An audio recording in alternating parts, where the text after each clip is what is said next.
Hi everyone, it's Christy from Green Eyed Tarot, and I am here to finally film sort of a deep dive walkthrough of the Somnia Tarot by Nicholas Bruno. So today is a really sort of gray, cloudy, a little bit rainy, really windy, blustery, sort of dark and stormy fall day. So I thought this would be the perfect opportunity to film a walkthrough of this deck, which, seems to be a little bit dark, but I think maybe a little bit misunderstood. But I think it's an absolute masterpiece, and I can't wait to get into it with you. The deck does come with a little white book. I did purchase the Somnia Tarot companion book, which is separate, just because it includes such wonderful insights from the creator and artist. It is a photography based deck, but it does include full size color images and just little snippets of information about where he did the photography, so where where the sets were staged for the images in the deck. So the companion book, I highly recommend investing in this and purchasing it. It's a beautifully produced book, and like I said, it has these full color images in the guidebook and just a lot more than the little white book. So I highly recommend getting the companion book. But right now I'm going to go ahead and take this out of the box so that we can get started on our walkthrough of the Somnia Tarot. Okay, so the deck does come in this very nice two-piece box. It's very sturdy. It has a little bit of information about the deck itself and the creator.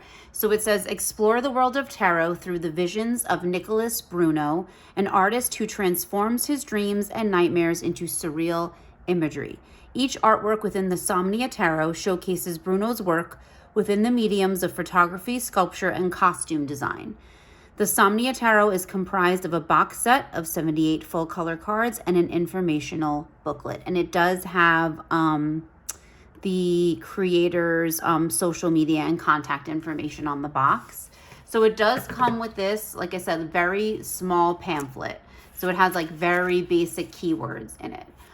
So I do highly recommend the Somnia Tarot companion book, as I was saying, because it delves a lot deeper into the actual sets that he created and just the meaning and symbolism behind the imagery that you see in the cards. And I think it's really important. So this the creator and the photographer did create this deck sort of as a reflection on his experiences with sleep paralysis, which is something that I'm not familiar with. It's not something I've ever experienced, but it is, he does talk a lot about how it really informed and contributed to the creation of this deck and his other, art. One thing I can say about this deck is that it is the creator, Nicholas Bruno, actually is born and raised actually just maybe 15-20 minutes from where I live now. So I'm very excited to be supporting, obviously, a local artist and creator, but also just because the photography, all the photos were taken in and around Long Island, especially on the East End, the shorelines, the marshlands of the East End, which I'm very familiar with, which I frequently visit. So it just creates a nice connection to this deck for me, especially. And I'm really excited to work with it. And like I said, just to be able to support, a local artist and creator. So we're going to go ahead and obviously flip through the deck. It is a little bit dark. Some of the images are a little bit dark, so I might just adjust the lighting a little bit just to make them easier to see. Okay, so I adjusted the lighting a little bit just because, like I said, it is a dark and gloomy day, so I really have very little natural light today, but and the images, like I said, can be a bit dark. So again, like we said, this deck is it is a photography based deck, and like the back of the box said, there's some sculpture, costume design, and he did use his dream journals and like the reflective journaling he did about his experiences with sleep paralysis to help create this deck. So the characters and the symbolism come from his experiences with that. He actually, the concept for the deck was actually developed early on in the COVID-19 pandemic, and he completed it in about November 2020. It is heavily influenced by Jungian archetypes. So it does have sort of a very like psychology and therapeutic feeling to me. And I actually am very drawn to decks like that, as I use tarot in a very therapeutic way. So the fact that it's sort of based on these Jungian archetypes and psychology is very interesting to me. And as I said, it was photographed on Long Island, which is where I was born and raised and still reside. So I do love that connection to this deck specifically. So I feel like I've heard this deck kind of spoken about, and like since it came out, it's been out for a little while now. I feel like I've heard this deck kind of spoken about as being very raw, having a very primal feel, which I do agree with. Maybe like some words I've heard used to describe it is that it's dark and a little obscure. I find it to be a very primitive, very primal deck, which sort of gets to the heart of sort of the unconscious or the subconscious. So I've heard it talked about, as very shadowy, and I do feel like this deck would be wonderful for shadow work, and shadow work is something that could be discussed. An entire video could be devoted to shadow work, so that could be something that maybe I film in the future, just about what it is and how I go about approaching it. But I do find that understanding that subconscious, that sort of that collective unconscious as well, is something that can be explored very deeply through tarot. So this deck is, it was such an interest to me, and I'm so glad that I have it now. And I know people kind of found it a little disturbing because of the way, and as we go through it, you'll see the way the faces are covered. But really, if you think about Jungian psychology and archetypes, they're thought of as a mask or a persona that we display outwardly, that is displayed outward, like the face that we present to the world. So if we cover the faces in this deck, then it is relying heavily on that subconscious or unconscious sort of energy. So it makes sense that their faces are covered, that they're sort of expressionless. Because we're getting to the root or under the mask that we're outwardly displaying to the world. So it's those covered figures in this deck really sort of symbolize that which is hidden and yet to be revealed, is how I'm looking at it and how I'm really looking into working with this deck. So I have about 13 pages of notes, so I'm going to try to consolidate this as much as I can, but I really have been diving deep into this deck. And it is very layered. It is very deep. So hence the amount of notes that I have on this deck. So here we'll start with the Fool. And this is actually a self-portrait. So this is actually the creator himself in this setup, in this scene. So he considers it a self-portrait. And so you can kind of see this figure is got ropes and he's sort of tied to the bed. So you can kind of see the symbolism and the connection with this, the creator's experience with sleep paralysis, sort of that bed, being representative of something that's sort of holding him back, or his obstacle, something that's creating a lot of pain and disruption in his life.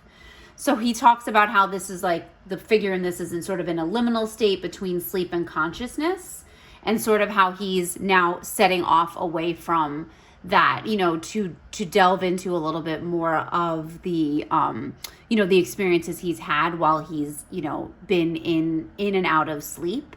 So this is the Fool sort of going off through this doorway and away from the bed that he's been tied to. Here we have the Magician. I love this Magician card. So the Magician, the creator describes it as a master of his craft.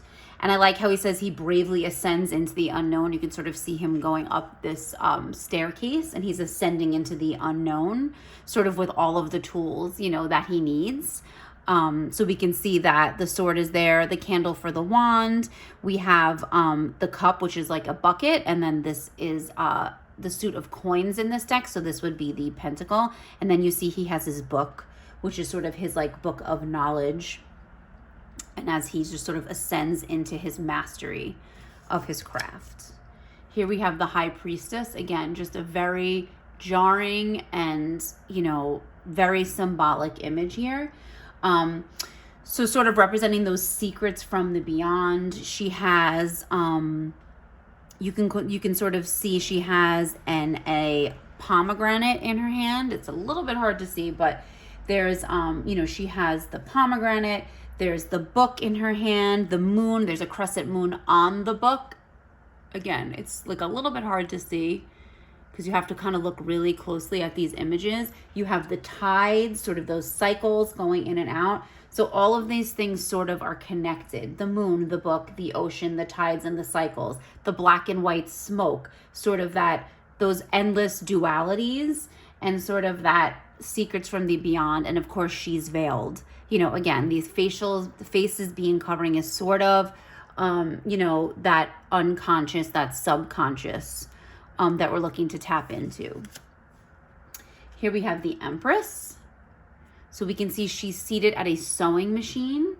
And the creator actually talks about how this sewing machine was his great-grandmother's, his Yaya. He is of Greek heritage. So he refers to his great-grandmother as Yaya, and he talks about how a lot of her belongings feature in the deck, which is another reason why the guidebook is so great, because it kind of gives you a little bit of insight into that. Those are those very personal pieces that he shares, which just make this deck, you know, even more special, and you can really delve deeper into it. So the creator talks about the threads of life, sort of the thread being representative of like that sort of protection. The candle is the guiding light, which is symbolic for intuition, creativity, creation. She's birthing something. So we always think of like the pregnant empress, but here she's creating something. She's got her sewing machine, her thread, and she's sort of spinning, you know, making something out of this thread spinning. So it's that very creative energy, that very, you know,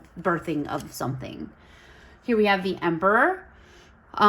So you can see another very, really powerful image. You have this anvil that's sort of representative, the creator says, of the weight of his responsibility. We know the Emperor to be that very stable, that very foundation, that solid foundation, you know, representing order and responsibility.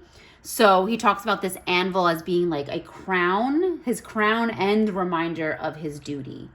And then he talks also about sort of like the posture in which he's sitting. It's very rigid. It can be very intimidating, but he will protect you at any cost, inconvenience, or sacrifice. So again, such a powerful image with that anvil sort of like hovering right above, you know, his head, and just representative again of like just his responsibilities. Okay, so here we have the Hierophant. Again, a very powerful image, sort of very traditional in its imagery, I would think. So again, the Hierophant, morality. I like the author sort of talks about him being a spiritual bridge, which extends an invitation to experience spiritual wisdom. And also we always see this sort of as like a collective type of card. So like unity through community enlightenment. I like the word kinship in relation to this card. And he talks about how there's a compass on the top of his scepter. Again, it's like very hard to see, but there's a compass there, which sort of represents the navigation of the conscious and that subconscious world.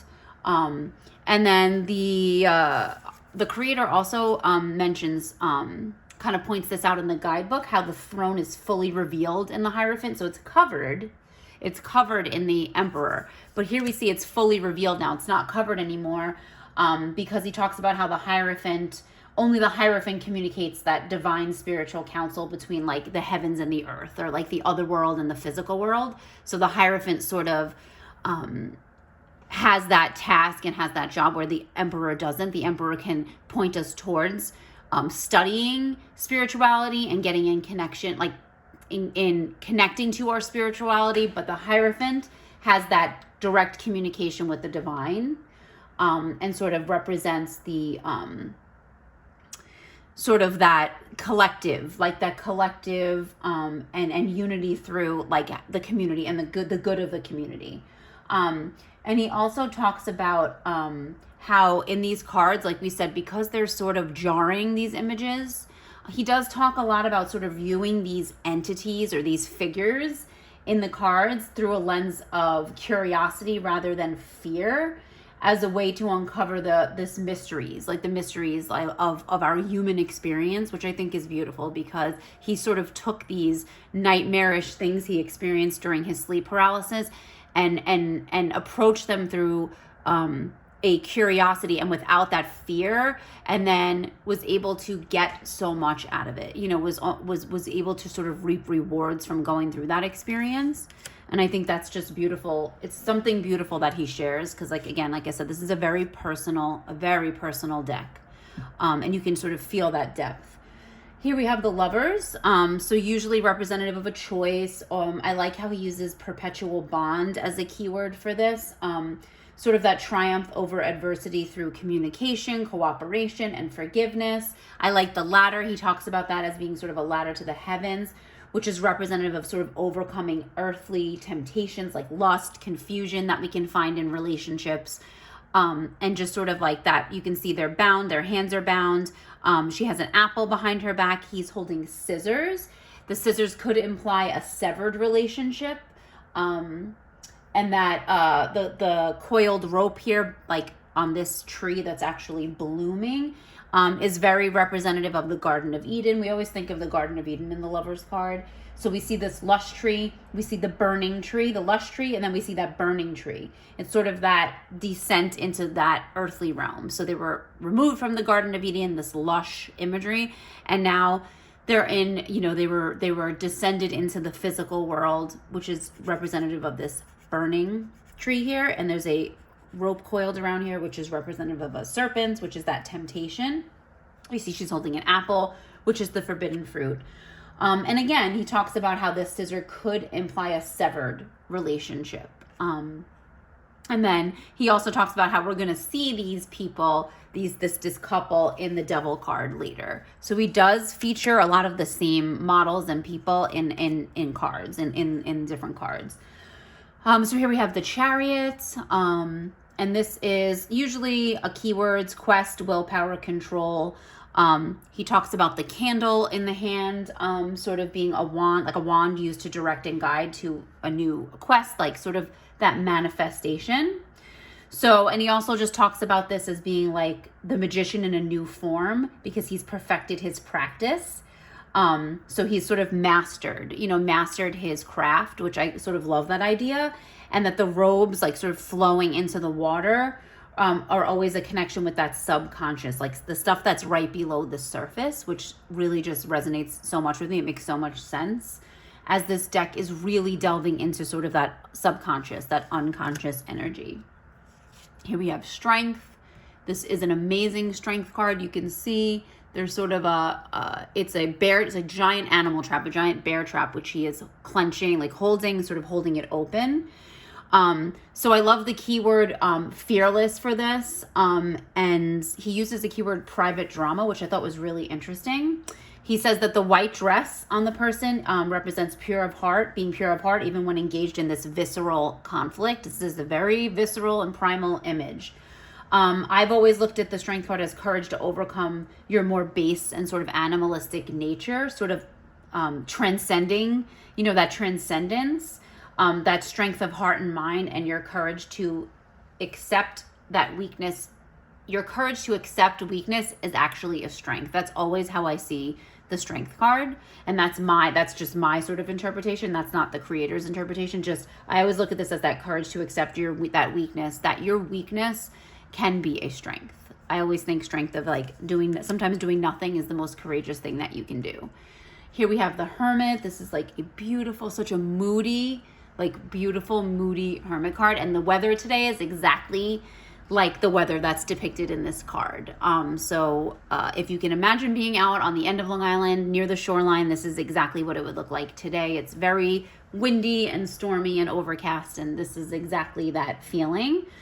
So I always look at the Hermit as solitude. It always reminds me of the Two of Swords. It always to me has Two of Swords energy, or I should say Two of Swords energy has Hermit energy. But he talks about the act of being unencumbered, sort of having a quieted mind. He has his lantern. his walking staff to guide him on this journey. And the creator talks about how this figure, following decades of study and dedication, that now that flame is protected by the lantern. So if we've seen in previous cards so far, it's just been a candle that's sort of, it's just sort of left to the elements. You know, it could be blown out, but now he has sort of this protection of this lantern, keeping that flame, that illumination there for him. And he's sort of calmly walking into this frenzied, like just crashing waves of the ocean. And it's a very, you know, there's a presence there. And he's he's obviously not bothered by this sort of crashing, you know, roiling waves that he's walking into. So here we have the Wheel of Fortune. I sort of love this depiction of this clock on fire, sort of very, you know, very reminds me so much of like sort of time, like in that concept of time. So infinity, destiny, endless possibilities, and that movement of time is an uncontrollable cycle, which is 100% true. We cannot control time. This really made me think of, and I don't know if it's because we've been watching Lord of the Rings so much, we've been watching the new show Rings of Power, we've had Lord of the Rings on the brain, but this card really reminds me of that quote, all we have to decide is what to do with the time that is given us. That is Gandalf, of course. So that immediately came to mind when I was looking at this card and studying this card. We need to ride sort of the ups and downs of the wheel, ride the ups and downs of time. You know, we cannot control time, but we can control what we do with the time that's given. Here we have Justice. So Justice, fairness and integrity, balanced judgment. So she had the figure in this is actually not a person. This is a sculpture that he created. So this is actually a sculpture and not a real figure standing on top of this wall. But there's a scale and a sword. The scale sort of representing that judgment, the balance of judgment, and the sword to defend what is right. And then the blindfold on this figure, sort of representative of that lack of bias. And so the creator says constructive means to remove a symbol after it is no longer serves all individuals within its domain. So basically we're going to, you know, judge, like this Justice card is, he talks about how the ropes are there, and it looks like this actual statue can be toppled if we just pull on those ropes. And he actually does say that after the shoot, after he finished capturing this photograph, that really gusty wind knocked this down into right off into the ocean. So like how symbolic is that? To me, this image reminds me, I immediately thought of that toppling of that Saddam Hussein statue, you know, sort of, we're going to topple, like he says, we're going to remove that symbol when it no longer is serving all the individuals within its domain. So, you know, it's a very poignant card for things going on in our country right now, in our world. But it resonates so much, and it's really such a beautiful image and just such beautiful writing that he does in the guidebook regarding justice and that the meaning behind that card. Here we have the Hanged Man. Again, this is actually the creator in this photo. So this is a self-portrait. He actually, you know, put himself, or with the help of others, you know, put himself into this position. Keywords like acceptance and fate. He says this is an allegorical depiction of ego death, which I think is, again, a beautiful way to describe the Hanged Man.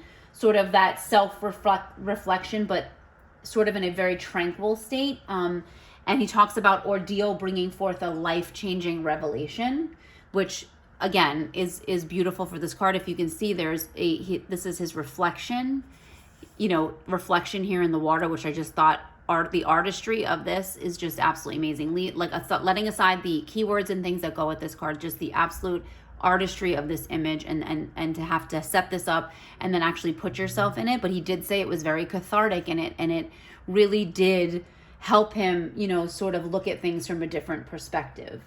So again, sort of healing through the creation of this tarot deck, which I think is just beautiful. Here we have the Death card, this very beautiful image, which is from actually on the front of the box. It's such a beautiful image of that representation of transformation. And he talks about how the horse and the rider are prepared to escort us toward a new beginning. So old chapters are left behind. That basically, that this figure is ensuring that old patterns and things and our experiences and things, we're leaving them behind, and that we're looking at these figures as messengers. Like, basically remove the fear of the death card and see this as a messenger of, we're moving on, we're that rebirth, that transforming into something else, just moving into new patterns and new life cycles and just new perspectives. So removing that fear of the death card. Here we have Temperance. This is a beautiful card. Here we have Temperance. So Temperance, of course, harmony and balance. And the creator talks about opposing forces being harmonized. So we talk, like, you can see there's blue sky, but this like big like storm cloud, but there's blue sky behind the figure. There's clear water here, but then there's mist sort of rising, you know, from it. There's the sand. She's standing on a sandbar, but the tide is coming in. So sort of that harmony and balance, those opposing forces are coming together to bring harmony and be harmonized in unison, to bring that balance. Here we have the Devil card. So the Devil card, these are our lovers from the Lovers card. So now they're here in the Devil card. So keyword self-destruction, bondage. So he talks about these troubled figures being the lovers, and they're sort of wallowing in their vices. They're despairing, how their posture exudes shame. But their bonds are loose, so they can escape these bonds. They can escape the vices. We all know that about the Devil card. It's sort of we're being enthralled and we're in bondage that might have been created by ourselves. It's something that we can escape from. So if you see their bonds, they're very loose. These ropes are like very loosely tied. They can easily escape from these bonds, you know, but they're kind of too wrapped up in their shame and despair and sort of just wallowing right now to just realize that they can escape from this. The Tower, again, another powerful image. The major arcana in this deck are just, it's just gold. I mean, they're very powerful images. Keywords like upheaval and disruption, abandoning truths and beliefs that were once certain in our minds and in our lives, sort of a catastrophic disruption to our routine. He talks about that house symbolizing sort of that security foundation. He talks about how this figure here is determined to carry the load forward no matter the conditions, and that the crashing surf is representative of residual trauma, which again, that resonates so much with me. And it's so beautiful when you actually read that and then think those crashing waves are residual trauma. And just as waves come in and crash over us, they also go back out because of the tides, so that we sort of can get rid of that trauma and it can wash over us and wash away from us. That's that interpretation I get from this card, and I just absolutely think this is so beautiful. And the question I always ask is, should we just ride the tower down until it's completely destroyed? The figure in this is being crushed by trying to keep this home, this tower, this stability, this foundation from crumbling completely, and no matter what the conditions. So I always think of toxic relationships or things like divorce. This resonates with me especially. I've talked a little bit about my divorce I went through and the relationship I was in, and this just is true, trying to kind of hold that together regardless of the sort of toxic and very negative and hurtful and harmful environments we're in. So this card resonates so much with me, and I just think it is amazing and powerful, this Tower card. And I could probably go on and on about it forever, but we don't want this video to be 3 hours long. Here we have the Star card.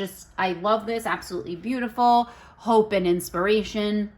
So he talks about the trees are bare, but spring will soon arrive. You sort of see it's nighttime, but it's sort of that dawn, right before dawn time.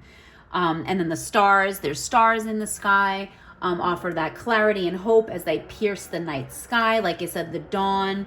He talks about this figure speaking wishes to the stars, which is such a beautiful sentiment. And he talks about how insomnia allowed him to explore like nearby nature preserves and the shorelines. And that's sort of what's representative here. His insomnia he suffered from, he would go out in the middle of the night and just sort of wander, and it allowed him to look up at the stars and sort of be like that restless dreamer. And I sort of love that restless dreamer representative in the star card. Next we have the moon. So here's the moon card. Again, really beautiful, powerful moon. The moon is my anchor card. My anchor card for this new year as I'm moving forward. The fall is sometimes when I usually sort of like renew my practice with tarot.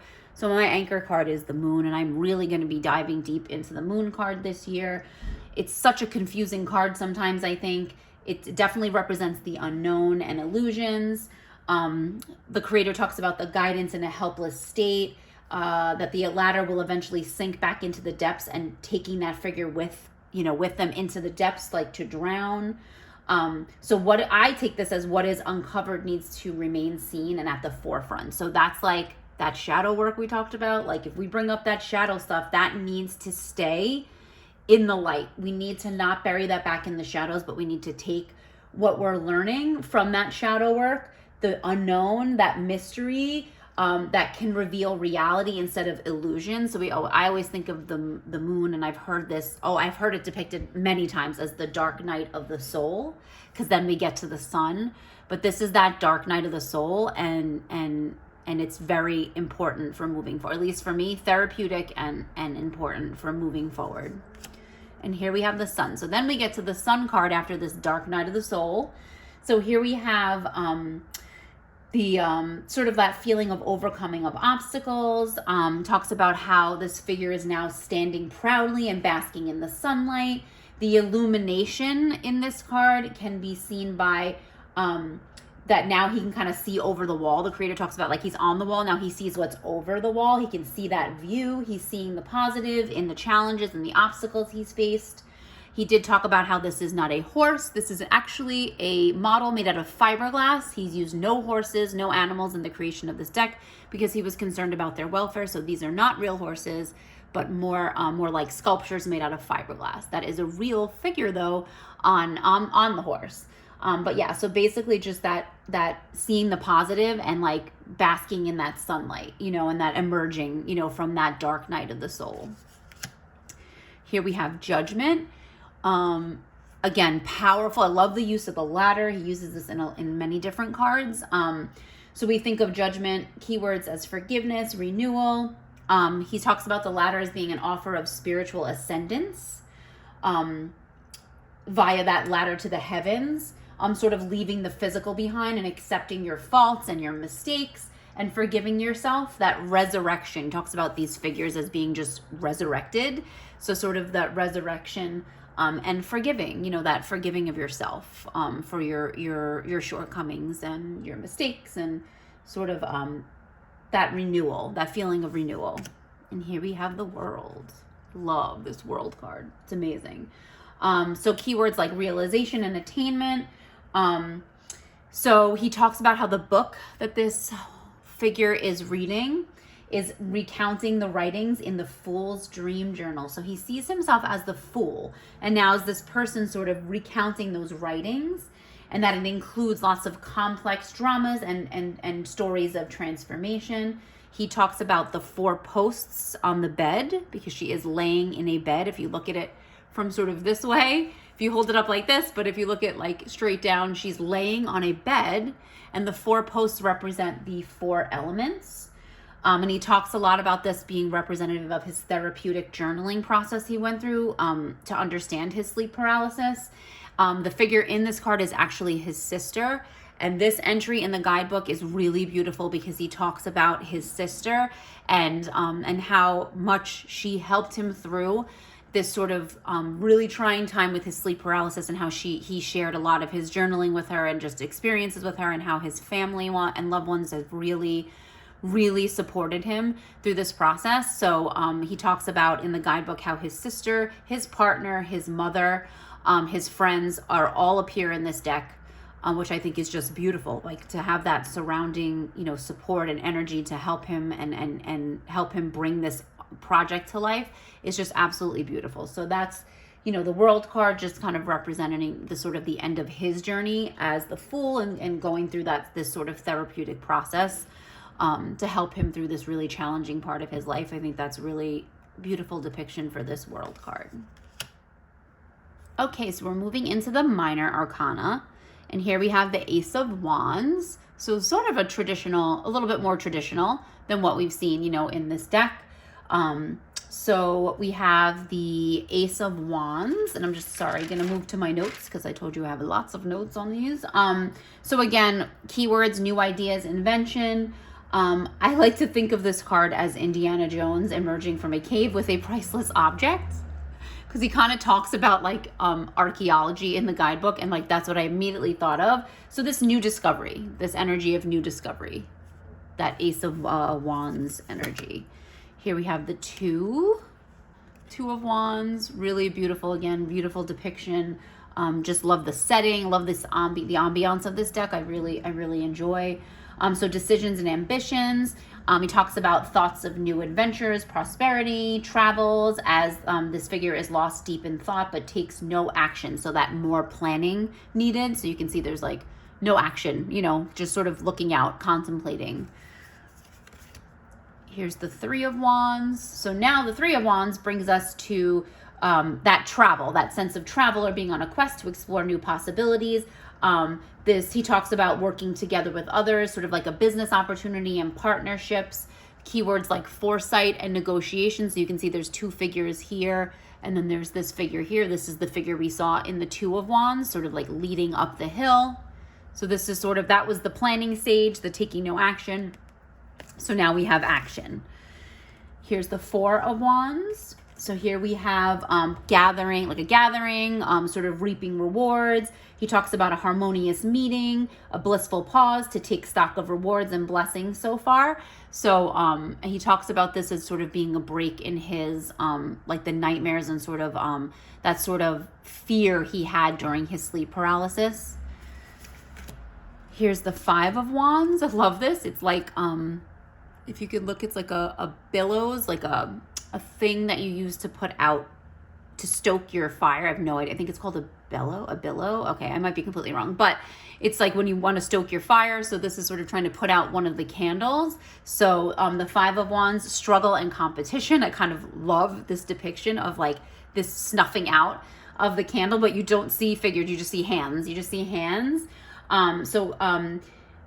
He talks about sort of this being like an envy, like bringing people down, like trying to bring them down because they're successful, like an insecurity, which I kind of like for the definition of the Five of Wands, this insecurity. Like, I'm going to snuff out your candles. You're burning bright, and I'm going to snuff out your candles because I'm envious of you. So I think that that's a really great depiction of that card.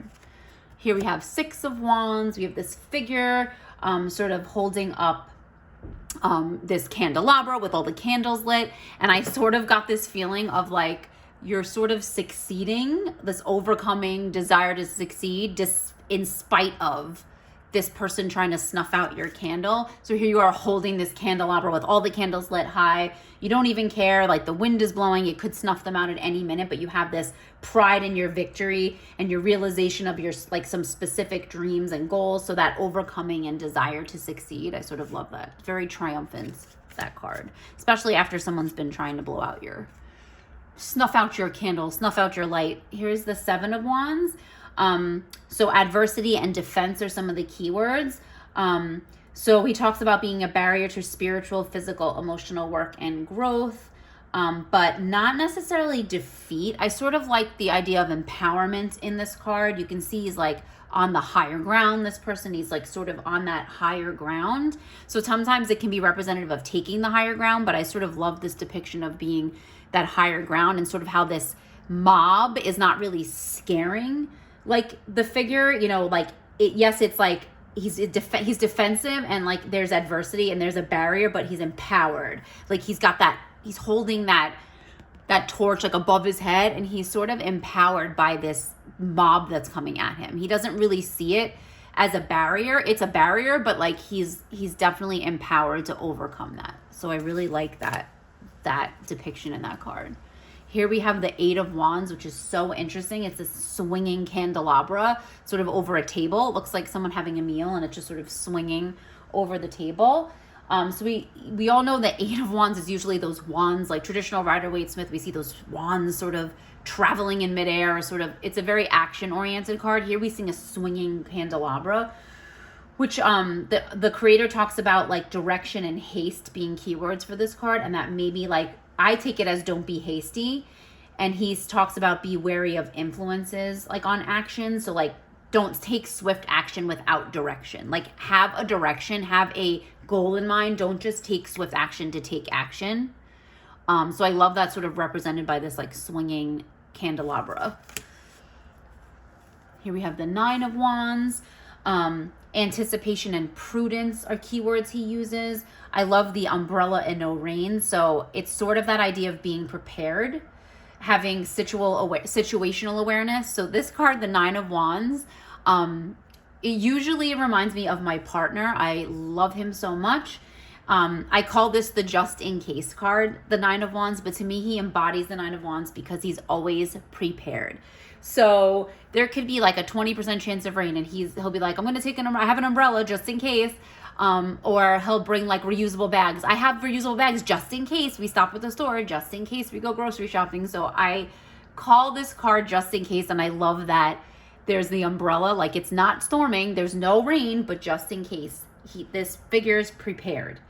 So having that situational awareness, that anticipation of like something possibly going wrong or a challenge or a stumbling block, and being prudent about it, I love it. It reminds me of my partner so much. Don't know how much he would like me saying that, but it's something I actually very endearing and that I love about him, that he's always prepared. He always has forethought and foresight. Here's 10 of Wands. He talks about burden, hopelessness. This is the card of hopelessness to me. And like that feeling of success sort of being a burden. This is the card of burnout. So we can sort of say, I love this depiction of this chandelier hanging above this person's head, and they look so despondent, and they're just overwhelmed by this responsibility. Like this is their responsibility, and their ideas and their thoughts and their tasks and the things they have to do. And if you see, it's wrapped around this wooden, but it's also wrapped around the person. So there it is, like connected. And if this person just sort of moves this way, we can raise the chandelier. If she falls backwards in despair, this chandelier is going to come crashing down on her. So that burden, and I mean, it's depicted so beautifully in this scene. I mean, this creator does an amazing job of relaying the meanings of the tarot through this symbolism in such a unique way. And I love sort of its primitive and primal energy that it has. It's definitely not, to me, it's definitely a deck for shadow work for sure, but it's confronting, but not scary to me. So I don't see this as like a disturbing deck in any way, shape, or form. I'm really finding the beauty in this.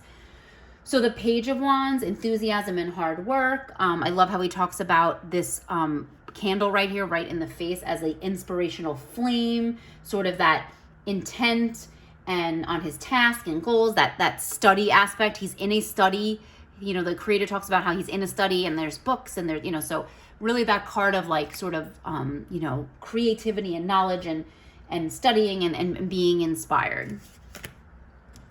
And then we have the Knight of Wands, another beautiful card, very shadowy. I sort of love this Knight of Wands. His depiction is amazing.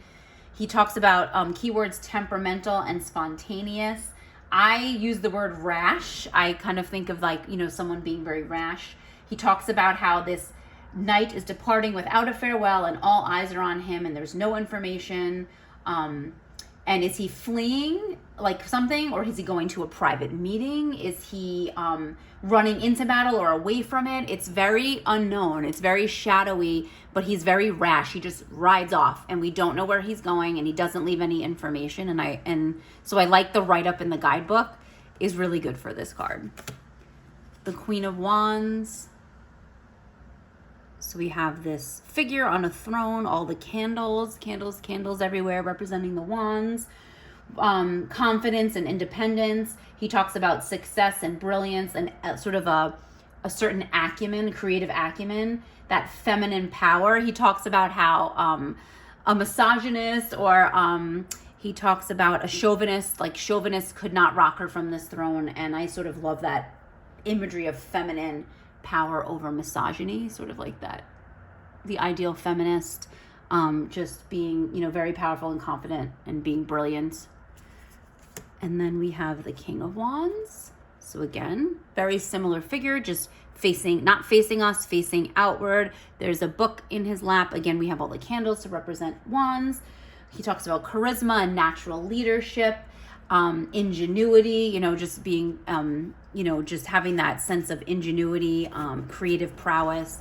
And I like how he talks about them being the ultimate power couple, which I love. They are the ultimate power couple. So similar in the cards. All right, so next we have the cups. So here we have the cups, which is depicted, the ace is depicted by this well, which I love.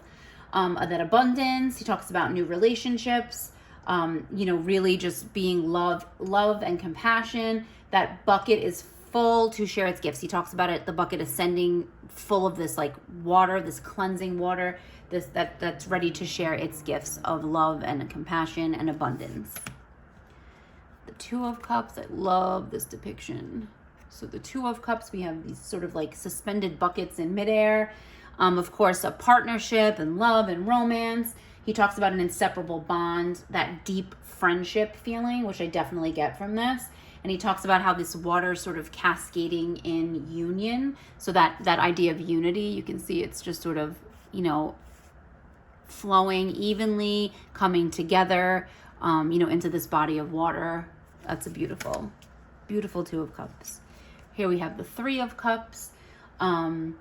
That celebration aspect, you know, sort of that very social. I like how he talks about the black, red, and white, you know, garb of the people are representative of different energies. So that group success feeling, a cordial merriment. There's an absence of conflict in this, and you can kind of definitely see that they're sort of pouring, you know, this water is flowing, it's overflowing. So that sort of that overflowing abundance, you know, again, that water energy, that flowing energy is really, it's really beautiful. And I love that depiction of different energies, you know, that coming together, even though you're all so different.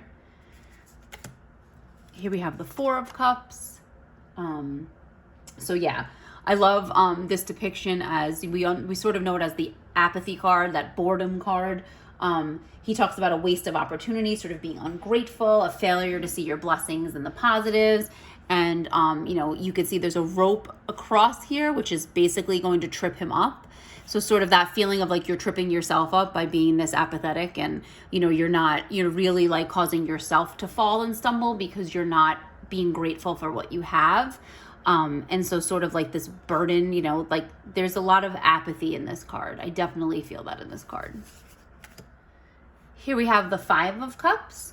So self-pity and loss are some keywords. I sort of hearken this to like not letting grief in, and like you have to deal with it. I also usually call this the why me card, which I can definitely sort of see.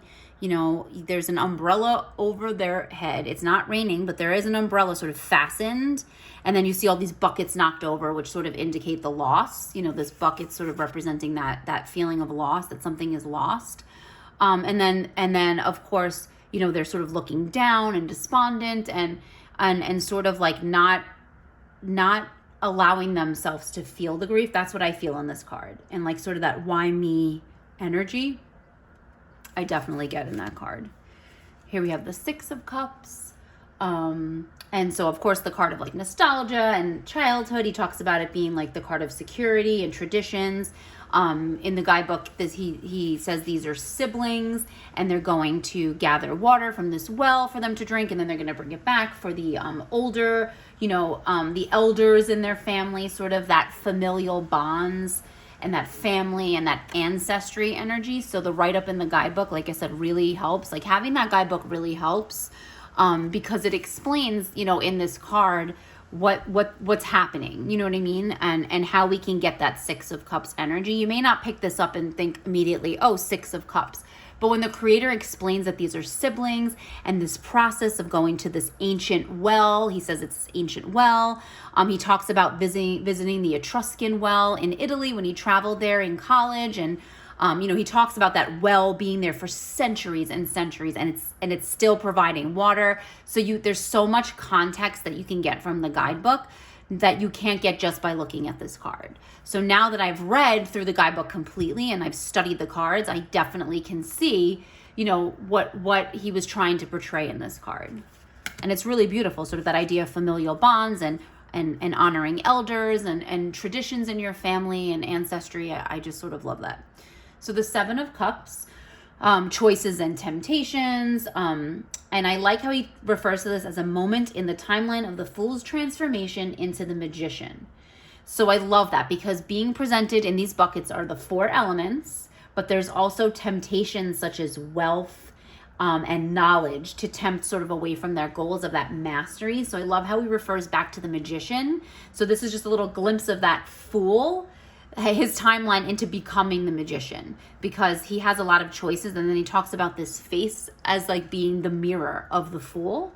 So sort of looking yourself in the mirror, kind of facing yourself as you sort of make these choices and make the choices that are right for you to propel you along your path. And that the quick fix is not the bucket of gold or the books that'll give you the knowledge necessary, but using the elements and using what you have in yourself to master and to gain mastery and to gain knowledge is way more important. So love this depiction. Again, the write-up in the guidebook is perfect, for explaining. The Eight of Cups, abandonment and withdrawal. He talks about a silent escape from responsibilities and choices presented in the 7 card. I can definitely see that. I look at it as shirking responsibilities, sort of having to shirk, like, it's like that escape card. I'm like just trying to escape. It's escapism. It's trying to escape having to make these choices. It's sort of like, let's just retreat. Let me withdraw, without making the choices I need to make. Here we have the 9 of Cups, which are these sort of buckets of water overflowing into each other.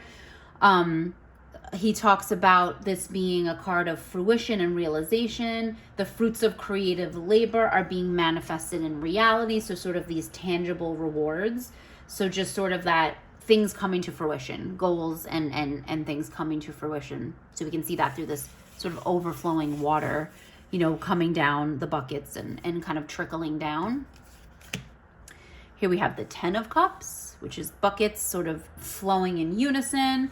So we think of 10 of Cups as like contentment, and he talks about a lifetime of experiences and relationships and successes merge in unison. So we can see these buckets in unison, pouring this water in unison. I love how he mentions the souls of ancestors and those departed. So sort of a legacy, which I love that word legacy and how it relates to the 10 of Cups. Because we usually see a family in this card with a rainbow and like, it's very, but this is, sort of a more stark, again, more primal depiction of the 10 of Cups and contentment and ease. Sort of my cup overfloweth and it runs down, and like these could be like symbolic of your ancestors and it trickling down through the generations. So I love that legacy. I love that word for this card. Here we have the Page of Cups. I love that he's in like an old diving apparatus.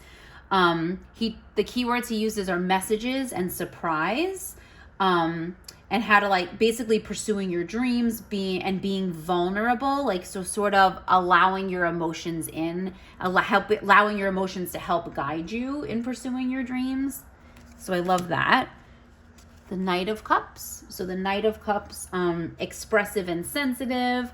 I like how he talks about, he's like this, the white being representative of being pure of heart. So this knight is pure of heart, and he has heavy emotions. As you can see, this sort of bucket just being dumped with all this and water flowing. That's that flowing of emotions. He has heavy emotions and he's not afraid of expressing them. He's very pure of heart, so he's very sensitive and expressive, and that's that flowing sort of water energy.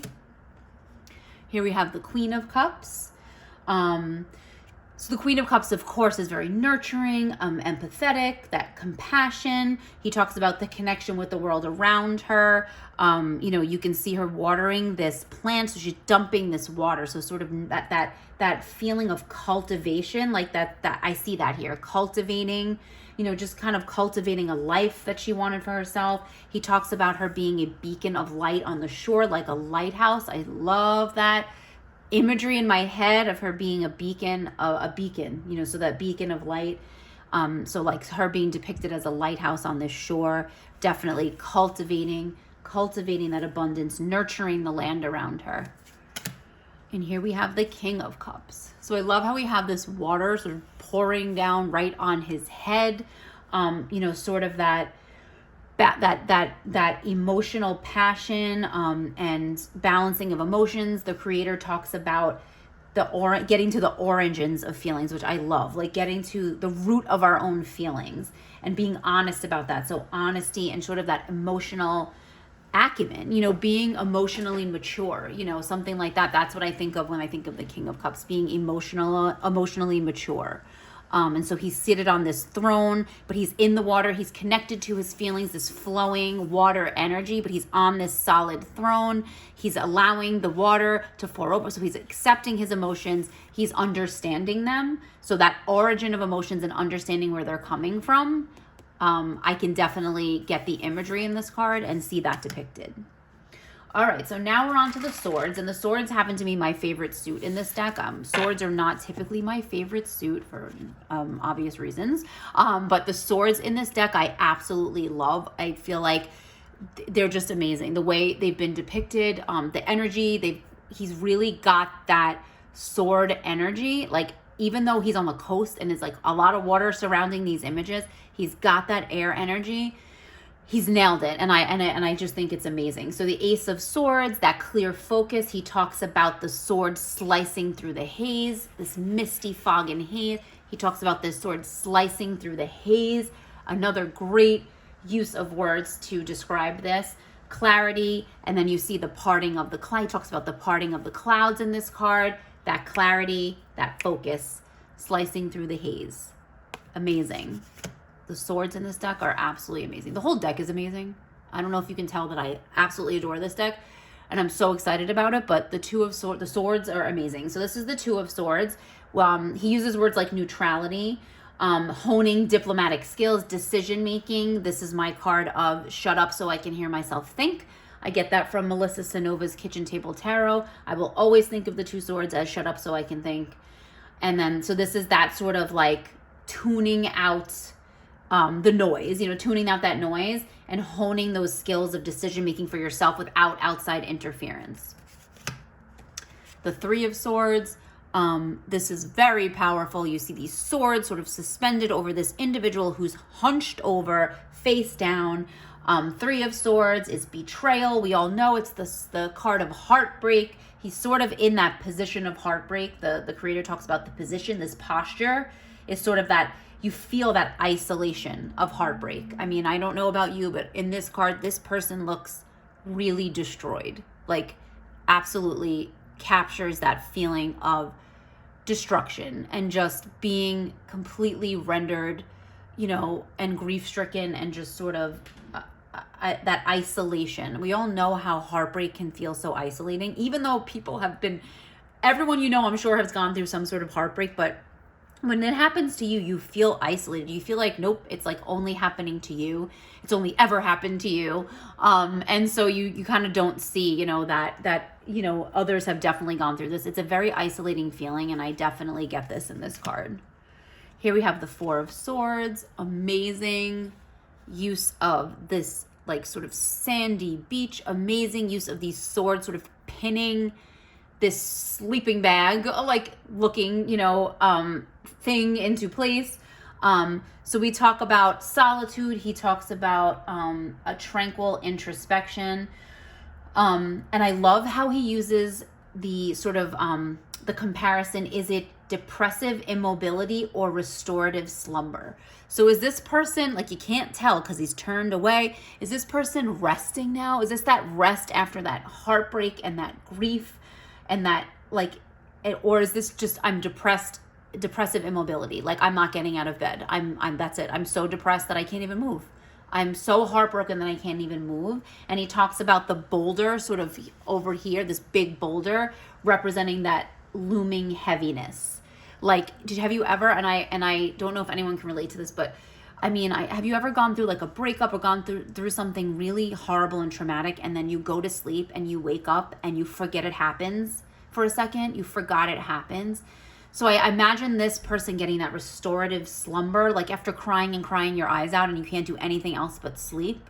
And then just sort of waking up, and that there's that boulder, and the boulder is that thing that's crushing you.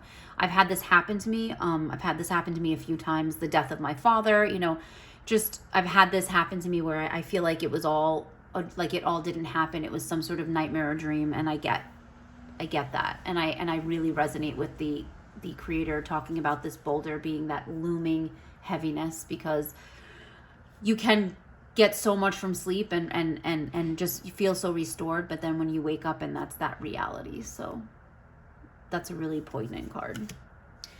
The Five of Swords. I love the depiction of this whole like sort of next series of swords. So determination, I look at this as folly almost, like he calls it a futile waste of energy, where this person is sort of tied in the ropes and he's reaching for something above, some sort of treasure. There's all these swords there. The more he climbs, the more entangled he gets. So it's sort of this waste of energy. The more you strive and strive, the more stuck you get. So you can be determined to reach your goal and reach the end, you know, whatever the end goal is, but it could be complete waste of time and you could be even more stuck than when you started. Here's the Six of Swords. This is an amazing capture of this air energy because this figure is in a hot air balloon. So he talks about capturing the air energy by being in, usually it's a boat in the Six of Swords. He talks about this sort of being that air energy, and sort of ensuring that smooth sailing is ahead because he's not getting on the seas. He's using air. So he's going to have a smooth trip. So, you know, journeys and experiences, sort of leaving behind that heavy, that baggage, these sandbags, which are pierced and all that sand is coming out, which is allowing that balloon to ascend. The balloon is ascending. It's letting go of that baggage. Leave that baggage behind. Leave your burdens behind, and we're just ascending to new heights. And I think it's masterful, this depiction. Those sandbags as just being that heavy burden holding you back. Here's the Seven of Swords. So now we revisit the person that we saw in the Five of Swords, the one who was striving in sort of a very futile waste of energy. Well, now he's got the treasure. So he did it. He was determined enough that he got this treasure, but the creator talks about how now he's succeeded and made off with the treasure, and that the swords sort of represent that backstabbing, conflict, greed, suspicion. He says anyone seeing this figure like climbing this hill with this thing on his back is going to be very suspicious. So that card of deception, and he's taking a risk by just out in the open climbing this hill, up this rocky hill, this sandy hill that he's slipping off of, and then he's got this huge treasure, chest on his back that looks very heavy, and it has these swords in it. So basically he's bringing a lot of attention to himself. He's taking a risk by doing that, by being out in the open, and he's also sort of betrayed whoever he stole this from, so there's that conflict and betrayal and that greed, that suspicious sort of energy in the Seven of Swords. Again, with the guidebook, it makes perfect sense, sort of the story he's telling. Here we have the Eight of Swords, that feeling of powerlessness and conflict. Obviously she can escape. Her binds are really not that tight. She can escape, but the means to do so remain unseen as that blindfold around her. So again, she could escape, but she can't see the means to do so because she's blindfolded. And then he talks about the torturous cycle of that tide coming in, because right now the tide's out and she's sort of sitting in like mud, like this marshy mud. Well, the tide's gonna come in again and she's gonna get stuck again. So there's that sort of bondage energy, that being like bound, you know what I mean? By not being able to help yourself out of this. So just being powerless, but are you really powerless? Here's the Nine of Swords. So the feeling of isolation and depression. I see this card as being very different from the Four of Swords, like the way we talked about, like how that was restorative slumber. I see this as sort of a no sleep, sort of an anxiety ridden, in and out of sleep, no restoration, that we like, you can basically like escape, like we've escaped the Eight, like what we saw in the Eights, like she finally got out of that, but there's no escape from the pain and that previous experience. So I definitely feel like you know, she's isolated and depressed, and there's this, he talks about it as being unseen pain and drama raging in the mind. We cannot, she's facing away from us, we cannot see her, but those swords sort of depicting that rage and drama and turmoil and that anxiety in the mind, that no restful sleep is going to come to you because of that. Here we have the Ten of Swords. So the Ten of Swords, we see sort of the figure sort of trapped in this treasure chest. And guess what? This is our figure. He refers to him as a marauder, which I kind of love that. He like made this character a marauder, and how he sort of hit rock bottom now. You know, he's betrayed, and he's the character from the 5 and the 7 has returned, and now he's stolen the treasure, and now it entombs him. So the creator talks about how the stolen treasure has now entombed him, and that the magicians, he talks about this as looking in as if it's a magician's failed sword box trick, and I love that. So like a traditional magician doing like the swords in the box, it's sort of like, this is a picture of it gone wrong. So there's no glory in betrayal, is what is in the guidebook. And again, it's depicted perfectly in this card about how that 5, that determination to get that treasure, and then the 7, he's got it, and he's put suspicion, he's taken risks, he's, you know, betrayed someone, and now this is rock bottom. You know, that treasure, there was no glory in that betrayal, in stealing that treasure. Here we have the Page of Swords. I absolutely love this Page of Swords. I think it's probably one of my favorite Page of Swords I've ever seen. He talks about the Page of Swords as having an awareness or a vigilance.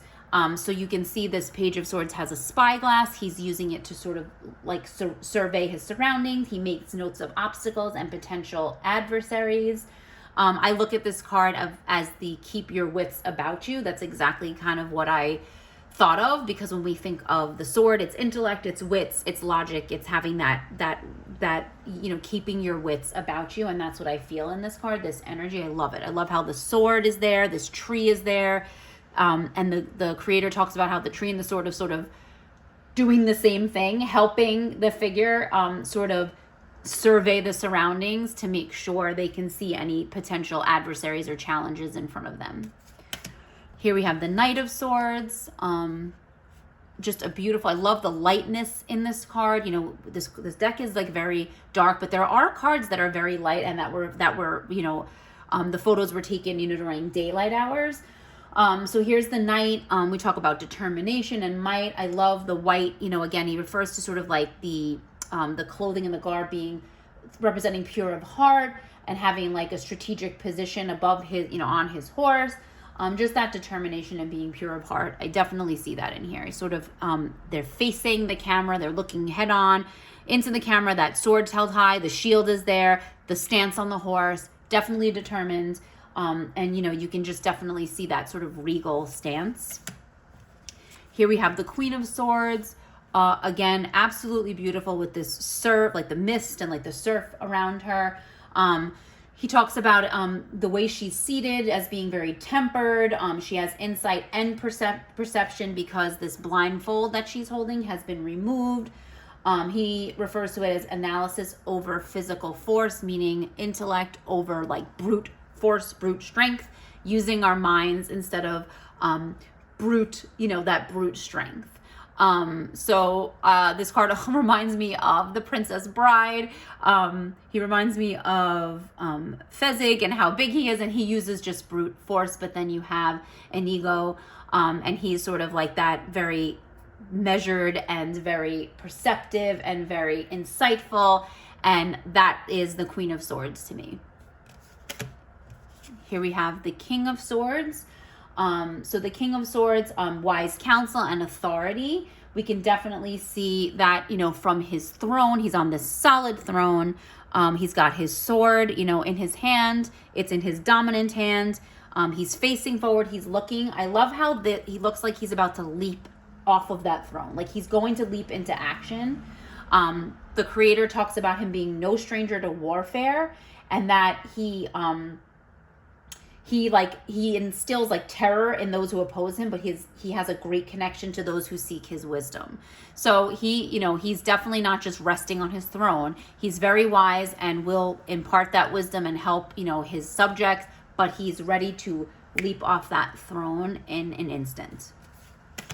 All right, so finally we come to the coins, which is the pentacles.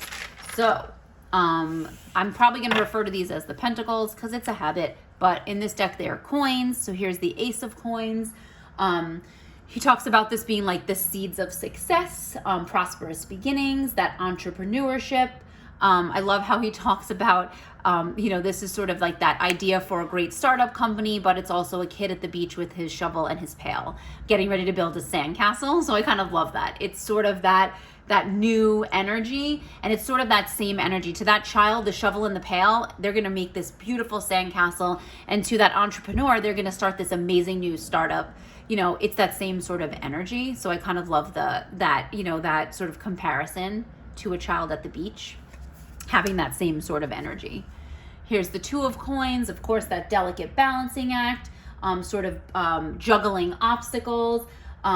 He talks about it being like sort of the stress of business and like the tasks that go along with business as you try to build a reputation. So I always think of this as like building a brand. Like you're trying to like make sure you do everything you're supposed to do in terms of daily tasks and like that operations sort of aspect of it, but you're also trying to build a presence and a brand. So it's balancing that work that you have to do. Here's the Three of Coins. So the Three of Pentacles, advancement and profit. He talks about this sort of being skills recognized. I love the guidebook. He talks about this like as being a patron and a craftsman. So now you have a patron and a craftsman. So you have sort of like someone, think about someone funding someone. We see it as sort of an investment. We're going to see that sort of investment energy as we, move through the Pentacles. So this is like that investment partnership, like your skills being recognized, working together with someone. Like I said, you have a patron, you have someone funding you. Now you can do the work, or even support, not even financial, just someone supporting you. Here we have the Four of Coins, sort of the card of planning. Again, that investment energy, budgeting, saving, financial responsibility, security for the future, basically depicted in sort of taking these coins and burying them. So basically we're taking our money and we're putting it in the bank, or we're putting it in investment. We're not putting it all in once, but we're gonna, we'll put a little at a time and we'll reap the benefits from it. Here we have the Five of Coins. So of course the Five of Pentacles is always sort of that hardship, that poverty, card, instability. He talks about this being sort of postponing our dreams and goals due to like being bereft, of something. So again, we see this figure who's sort of in a barrel, so they really have no shelter. And he talks about this sort of being in the shape of a house, which is a very, very symbolic of not having those things, not having that stability and foundation. So now we need to put our stuff on hold because, we're bereft of something. There's something missing. It could be money. It could be shelter. It could be time. It could be energy. I always think of the Five of Coins as like, you could be bereft of energy, to get things done and to pursue your dreams. Here's the Six of Coins. So here we have the Six of Pentacles. Again, now we're moving to that generosity and that philanthropy. But I love how he talks about this is more of like earned. So it's like that feeling of having a patron. So it's not just charity. It's more of giving someone a leg up. He talks about giving someone a leg up. And I love that because it reminds me sort of like of that, old adage of like, you don't want to just give someone, food. You want to teach them how to grow food. Like, you want to give them the tools to be able to grow food so then they can feed themselves and feed their families in perpetuity. They can do it, for months now. They can feed themselves. You didn't just give them one meal. You gave them the knowledge and maybe the land, to harvest, to plant food. Now they can grow food and they can feed themselves and their family. So this is like the leg up. I don't really see it as charity. It's more of we now have a place here and we have work that we can do and you're going to, reward us for that work. So you've earned it. It's like earning it instead of just being handed, something. Here's the Seven of Coins. I love this depiction. It's sort of like that, they're being displayed. That work is on display. So the Seven of Pentacles, cultivation and seeing those results and reaping rewards. So we can kind of see the tangible rewards of their labor. You see these coins, on this trellis.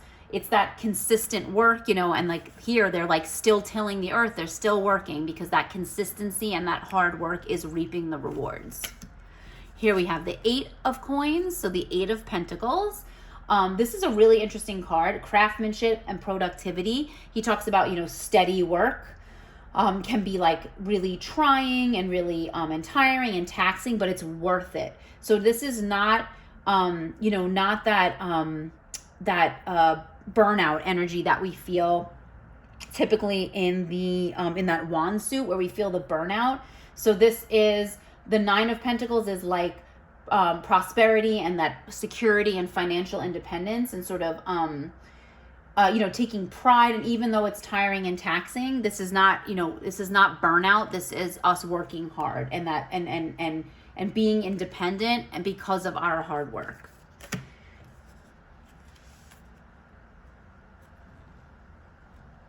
And here we have the 9. And so here we really see that prosperity and financial independence and security because she's looking off this way. And this is like, to her back is like basically the evidence of her security and prosperity. We see these sort of like as, and then she's holding this big, nice, lush, like bouquet of flowers. Again, abundance and prosperity.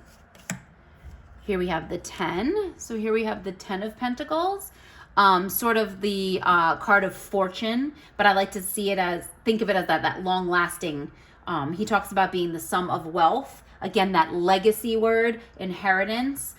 He talks about this tree that's sort of behind it right here, as it was once an acorn and it's now a centuries old tree. So it's providing shade. It has roots. It's providing shade for centuries and centuries of the descendants of the people who planted that acorn to grow that tree. So again, that long lasting legacy, sort of like an inheritance. So this is like not something that you just get like winning the lottery. This isn't like instant wealth. This is, you inherited this wealth through years and years of your ancestors' hard work. So maybe inheriting like a business. So that's what this card is depicting here. And then we have the Page of Coins. I love this. He talks about sort of like, okay, so they've excavated, he's holding this thing that he's excavated right now. So he found this and he's sort of marveling at it, but there's really no greed in this card. It's more concentration and respect for and acknowledgement of like what can be built now on using this. So not so much greed, but like this reverence for this treasure that's been discovered. Here we have the Knight. We have this Knight of Coins holding this coin. So persistence and integrity. I like the idea of being a role model, that sort of that chivalrous energy. So here, you know, the creator in the guidebook talks about this sort of being that bag of coins or money, that wealth from the king, you know, from the kingdom. And now the Knight is going about doing that business of distributing that wealth so that all can, you know, profit from it and all can prosper. So that chivalrous energy, I love it. It's sort of that knight in shining armor, but he's a knight that's really, you know, making sure others have before he has. So he's persistent in his chivalrous behavior and his nobility and his being a role model. So I like that. I think it's depicted really well. So now we have the Queen. So here we see the Queen with her very heavy coin in hand. I like the resourcefulness as a word for this card. Basically, she didn't inherit her title or throne. She diligently worked and put in effort and hard work, and she's gained her throne through that persistence. So I love that depiction. He talks about this like she didn't inherit this. This is earned. She earned this title. She earned this throne she's sitting on. And that pentacle, that coin she's holding is just evidence of her hard work.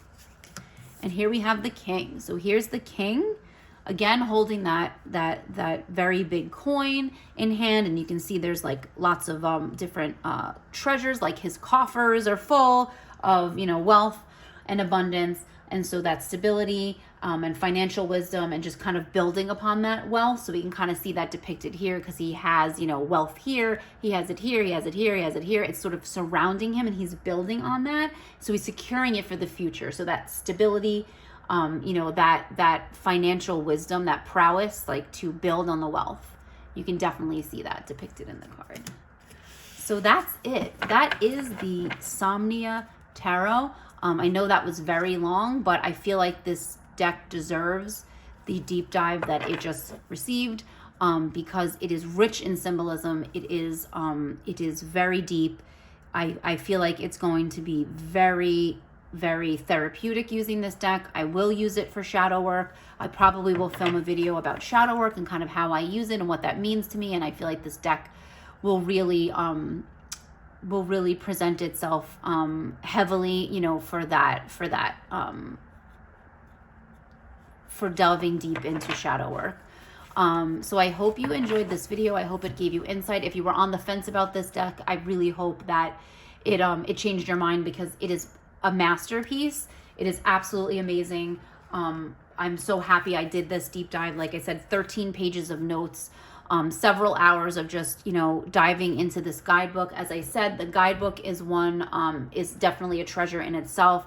I highly recommend, if you get the deck, to get this book, because it gives so much insight into the cards and the imagery and the symbols that were chosen, and just a really personal journey for the creator, Nicholas Bruno. So I will definitely link in the description box where you can get this deck, and just the creator's information.